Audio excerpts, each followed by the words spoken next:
Hey tubers, it's Ben the Curious Consumer and welcome back to the channel. Boy, do we have a lot to cover today. There has been so much news that has broken in the last 2 weeks regarding next generation consoles, lawsuits with big major companies, and maybe some leaks here and there. So let's jump right in and talk about some of the obvious things that are happening in the video gaming world. First up, let's talk a little bit about Amazon leaking a new game for Nintendo Switch, and that is The Legend of Zelda Skyward Sword. Kind of exciting. It was a Nintendo Wii title originally and came out, I forgot what year it came out, but it came out a while ago with the Nintendo Wii. They did do a bundle package where it came with a golden controller, things like that. But it had those motion controls. I'd be really excited to see how this game plays without motion controls, but I'm sure they're going to work those motion controls in there anyway because your Joy-Cons can be motion sensitive. This Legend of Zelda was more of that gritty, darker feel of Zelda, kind of like the Twilight Princess version, not the Wind Waker version of Zelda. And I think people were really looking forward to that version going forward. And then, of course, after a while, we started seeing that more gritty version again with the Zelda Breath of the Wild. I never finished that one. That was one version of Zelda I never got a chance to finish. Not sure really why I didn't, but definitely if you're a fan of Zelda, definitely something to check out. Next up, there are some rumblings of new Mario stuff coming to the market. There have been rumblings of a new 3D world, a 3D bundle, even ports of classic Mario games coming to the Nintendo Switch. There are going to be some big announcements in the coming weeks from Nintendo regarding Mario and some of the other stuff that Nintendo's been kind of hinting at, I guess, if you will. The drama continues. Last week, we found out that Epic Games and Apple were butting heads when it came to their contract disputes. This morning, news reports are now starting to say that Apple is telling Epic Games that they're not going to be able to access any of the developer tools that they may have been able to in the past.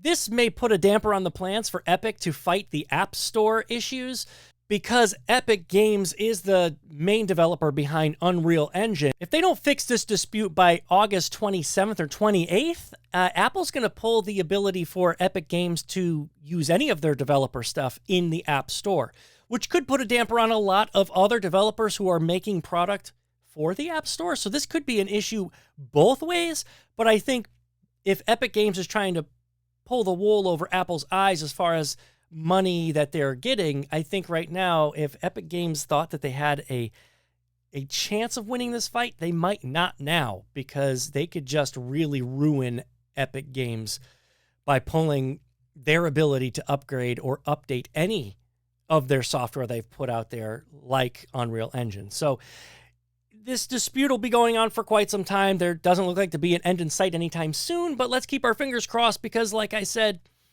we are the ones that are suffering more than these two companies. Okay, on to other news. Possible price leaks for the Xbox Series X have hit the internet. There are rumors everywhere about this. Xbox has teamed up with a soft drink company, Monster Energy Drinks, to provide 200 Xbox Series X systems along with a copy of Halo Infinite to give away in a prize pool. In that contract, or in the rules, it says that the prizes have been equaled out to about $199,999 or something ridiculous like that. Somebody on the internet had figured out that they would do the math. They've done the math and figured out that that roughly puts the price of the Xbox Series X at about $599. If that's true, who knows? It's just something that people are talking about right now. The other rumors that are on the internet is the fact that people are saying Microsoft wants to undercut Sony as far as pricing.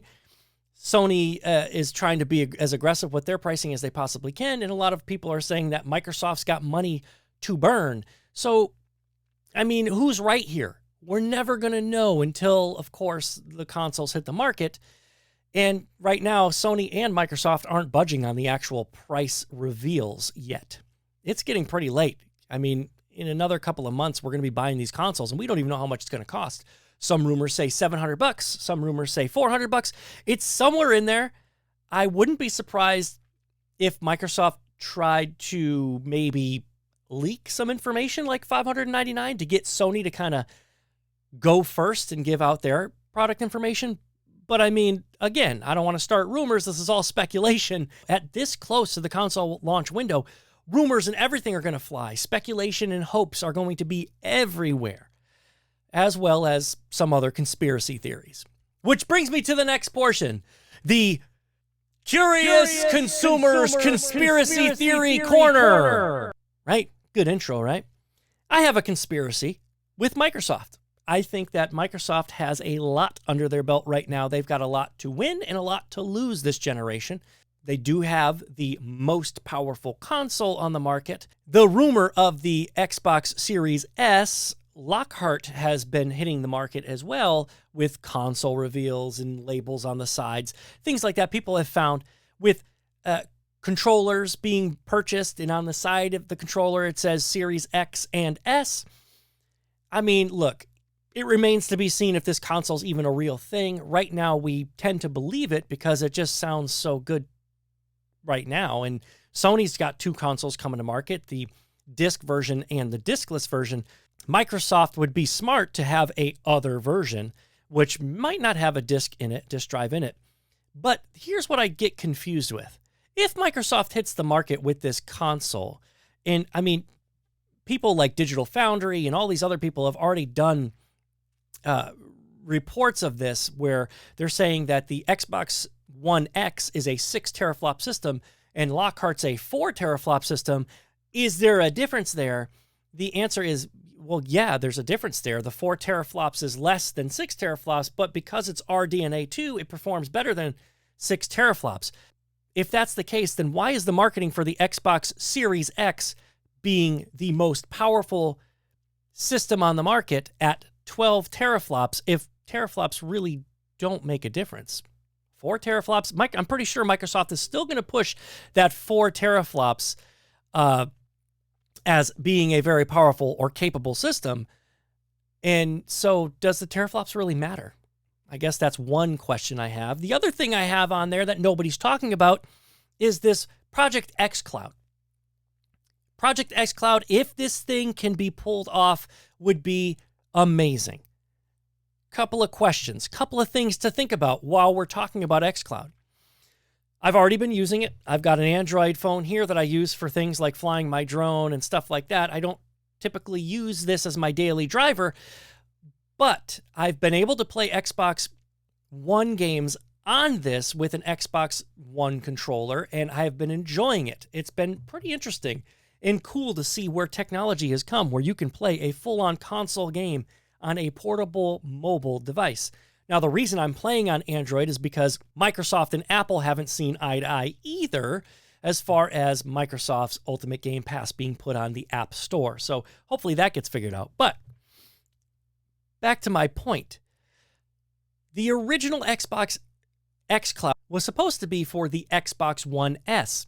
As a matter of fact, a couple years ago, they have shown where they were taking Xbox One S console like motherboards and putting them into a server rack-based system so people could have access to using Xbox One games over the internet. Which got me thinking, the one thing that nobody's talking about right now. Let's just say, go back to pricing. Let's say the Xbox Series X is $599. That's $600 out the door. Sony's going to try to undercut them by $100, right? So let's say it's $499. And then they undercut again without the disc version for the PlayStation 5 to $399. The rumor is Lockhart's going to be half the price of the Xbox Series X. So the Series S console would come in at $299. Right now, Microsoft has stopped production of the Xbox One X, but hasn't stopped production of the Xbox One S, which I think could be Microsoft's secret weapon in this whole thing. If xCloud allows you to play every first-party Xbox game, including Xbox Series X games, on it, on PC, on console, on mobile, why wouldn't it work on a console maybe that people might already own, or a console that wouldn't cost Microsoft really much at all to produce? Microsoft could literally drop the price of the Xbox One S to a super affordable price point of, say, $150 or $100, or free with a subscription to Xbox Game Pass. That would be huge. Xbox Game Pass has revolutionized or changed the way we look at, the Ultimate Game Pass has changed the way we look at the structure for online. If you look at the online structure, Xbox Live being $60 a year, Sony has jumped on board too and done theirs for $60 a year. Microsoft has changed it to $15 a month, which equals out to about $180 a year. That's huge money for Microsoft.